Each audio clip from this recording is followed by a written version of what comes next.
You know, a lot of thinking was just running through my head. How is this going to feel? The pain, am I going to be shot? Am I going to be slaughtered? We only hear them as stories. And when it's now come to a point where the knife came close to my neck, and I realized that really this is happening for real, I began praying in my heart. I said, Lord, forgive me for all I've done. Det et mirakel at Amina og barna i live i dag.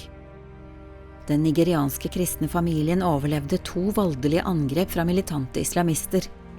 På brutalt vis ble faren deres drept under det første angrepet, da Boko Haram-krigere brøt seg inn i hjemmet deres. De prøvde også å drepe 2 av sønnene, men guttene overlevde. On 2nd October 2012, that day we were in our house together with my children in the evening around 7 o'clock. I opened the window and I saw people coming in, jumping out from the fence with weapons. Then I ran to my dad and said, there are people in the house. They told my boys to lie down on the floor. Later I saw them bringing my husband inside. They tied them like this at the back. All of them were armed and they were all having knives, shouting, banging doors. They started asking our father some questions. There was this fear that included or covered us, or me in particular. After packing everything, they now said, okay, they were asking him whether he has another money. He said, I don't have it. What do you want from me again? The other person answered and said, today is your day, tomorrow is not yours. So when I heard this, I started praying. I said, God, I don't want to be a widow. Please help me, Lord. I started praying. Det som skjedde videre var forferdelig. Boko Haram-krigerne angrep faren og de 2 eldste sønnene. De prøvde å slakte dem som dyr. First of all, they started with my dad. Before they started, some of them held him like this with their legs. And I heard him praying, though I didn't hear each word that he was saying, but he prayed. Then they slaughtered him there. Then next, it was me. They came, before they will slaughter you, they will say their Muslim prayer. Then they started. And I began praying the Lord's prayers. Psalm 23, the Lord is my shepherd. And Psalms 118, I shall not die but live. And something surprisingly happened. The pain which I assumed I'm going to be feeling when I'm being slaughtered is not there. It's just this dizziness of too much loss of blood, and I went unconscious. To be sincere, my mind was off. As if I was mad. I don't know what I was doing. Aminas mann døde den kvelden, men heldigvis overlevde de 2 sønnene det brutale angrepet. De mistet mye blod, men ble fraktet til sykehus i tide for å redde livet. After I regained my conscience, by then I'm in the ward, and I could only feel pain then. The pain I was assuming I would feel when I'm being slaughtered, I did not feel it then. It was when I'm in the ward after the surgery. That was when I began to feel the pain. We stayed at the teaching hospital, Costin, in Maiduguri, Borno State, for a month.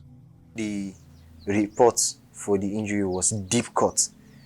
Veins, throat, everything were cut off. It's just an artery vein which transmits blood from the heart to the brain that was left. At first we were shy of the scar. It's something that attracts attention. When people see the scar, they will be like, what really happened? Some people are even scared. We had to wear clothes that has a larger collar or tie scarf around our neck before we could enter the public. But later we came to realize it's a testimony. It's an evidence of the existence of God.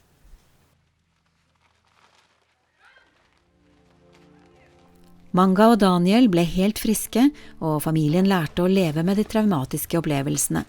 Men noen år senere skjedde den andre tragedien. Amina var på vei til en begravelse sammen med noen andre i en minibuss, da Boko Haram angrep bilen.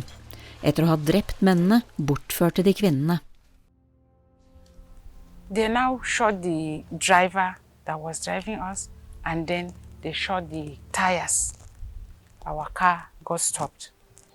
I was just shouting, I was just calling Jesus. I said, Jesus, Jesus, Jesus, have mercy on me. Lord, if I die today, what of my fatherless children? From there, they took the van and all of us that were there and took us to Sambisa. Den store og avsidesliggende Sambisa-skogen helt nord i Nigeria er kjent for å være et tilholdssted for Boko Haram. Her ble kvinnene overlatt til de som bortførte dem. They used to send their imam to come and preach to us. And after the preaching, they will ask us, who amongst you that want to denounce Christ? So that we will take her and give her to our people to go and stay with our women and have freedom. And by His grace, we all join our hearts. That none of us, by His grace, we are not going to denounce Christ. For us to live is Christ, but to die is gain. Som barn hadde Amina lært bibelvers utenat. De kidnappede kvinnene var glad for at de hadde så mange vers og sanger gjemt i minnet sitt. To the glory of God, as I say that we used to conduct a church service, those verses that we have, we used to preach to ourselves. That is why the Bible says that you should teach a child the words of God when that child is small, because if that child grow up, he will not forget it. Etter 8 måneders forhandlinger mellom Boko Haram og den nigerianske regjeringen ble kvinnene løslatt. For Amina var det klart at Gud hadde reddet livet hennes. Hjemme igjen var det første hun gjorde å takke ham. I went into my room and knelt down and prayed before I came out. And I was just thanking people.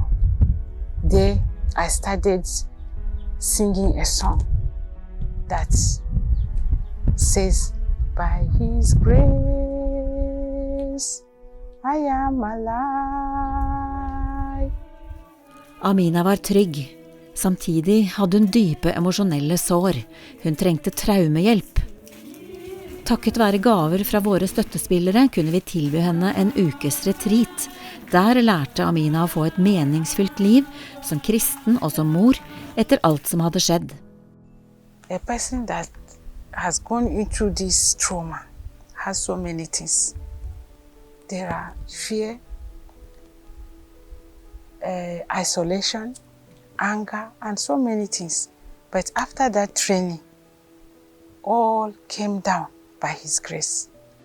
I dag forteller Amina og barna frimodig hvordan Gud har vist dem sin herlighet gjennom mirakler og gjennom kjærligheten fra andre kristne. Open doors help me to realize the love of God. They care for those that are suffering, those that are in trauma, those that are in trouble, making them to realize that God still exists through people. This incident has affected my life in so many ways, but it has really increased my faith. No matter what the enemy will do against you, if your time has not yet come, there's nothing the enemy can do about it. Paul the Apostle said he suffered all this for Christ, but above all, he should count it all joy. And this word kept pounding in my heart. I should count it all joy.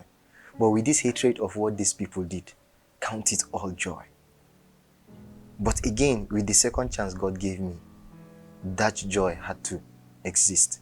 I could have been somewhere in the land of the dead by now.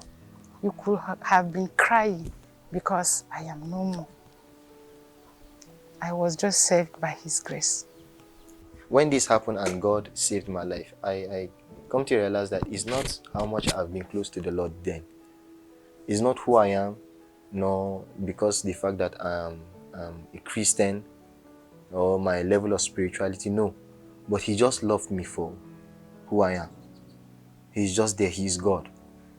And our encouragement is to everyone. God is there. He loved you in spite of your challenges, your condition, whosoever you are.